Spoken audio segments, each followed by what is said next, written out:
ख्रिस्त में प्रिय भाइयों एवं बहनों, हम लोग 40 काल के तीसरे सप्ताह में हम आज मनन चिंतन कर रहे हैं संत यूहन्ना के सुसमाचार 5वें अध्याय 19 से 30 तक के वाक्यों पर, जहां ईसा मसीह के अधिकार के बारे में जिक्र किया गया है। उससे पहले संत पौलुस के फिलिपियों के नाम लिखे पत्र 2 अध्याय के 5वें वाक्य पर हम जरा सा ध्यान दें। संत पौलुस फिलिपियों से कहते हैं, क्रिस्त के मनोभावों को धारण कीजिए।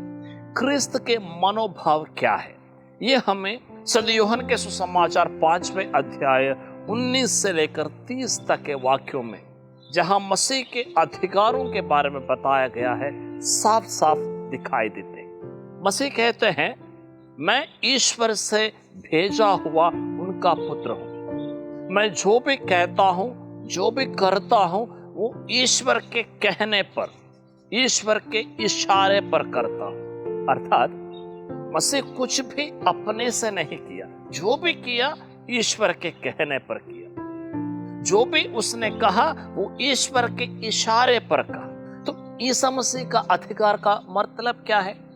ईश्वर के अधिकार का मतलब यह है कि ईश्वर अपने पिता जिसने उसे भेजा, उसके एक आज्ञाकारी पुत्र बने रहे। अधिकार का सबसे पहला अर्थ है आज्ञाकारिता। अधिकार हम अपने आप से नहीं प्राप्त करते।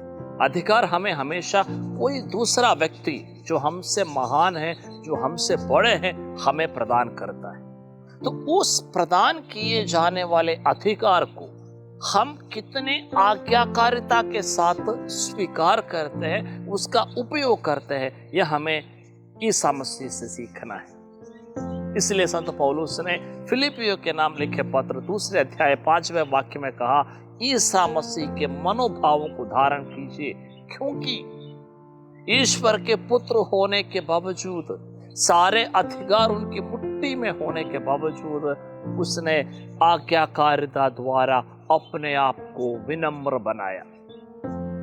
जब आज्ञाकारिता की बात आती है, तुरंत वहां विनम्रता की बात आती है। हम किसी की आज्ञा का तब पालन कर सकते हैं, तो हम किसी की बात तब मान सकते हैं जब हम अपने अंदर विनम्र हो। मसीह विनम्र थे। ईश्वर के अपने पिता के आज्ञाओं का उन्होंने पालन किया। दूसरी बात, जब ईसा मसीह के अधिकार के बारे में बताते हैं, ये भी ध्यान देना बहुत जरूरी है कि मसीह को जितने भी अधिकार मिला है, वो अधिकार ईश्वर के प्रेम के प्रति मिले। ईश्वर ने ईसा मसीह को प्रेम किया, अपने पुत्र मसीह को प्रेम किया। उस प्रेम के बदौलत उन्होंने इन्हें सारे अधिकार दिए।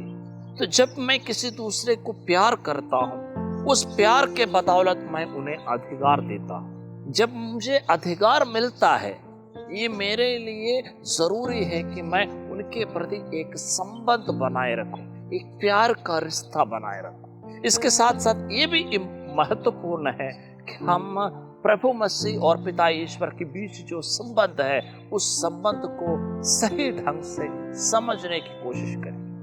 ईसा मसीह पिता ईश्वर के पुत्र जरूर थे। ईसा मसीह को पृथ्वी पर, स्वर्ग में, पाताल में सारे अधिकार दिए गए थे।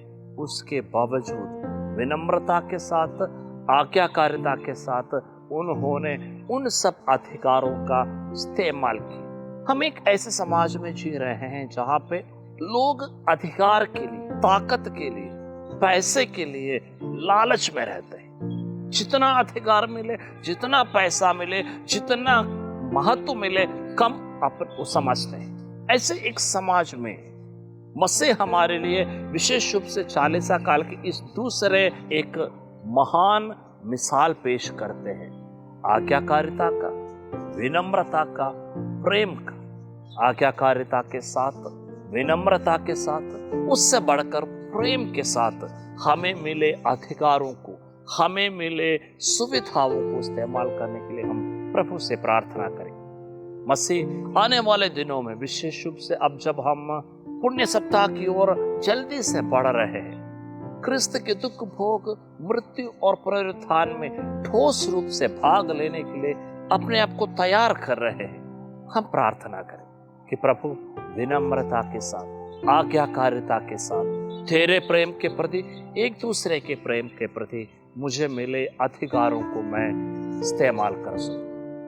मसीह हम सबको आशीष दे।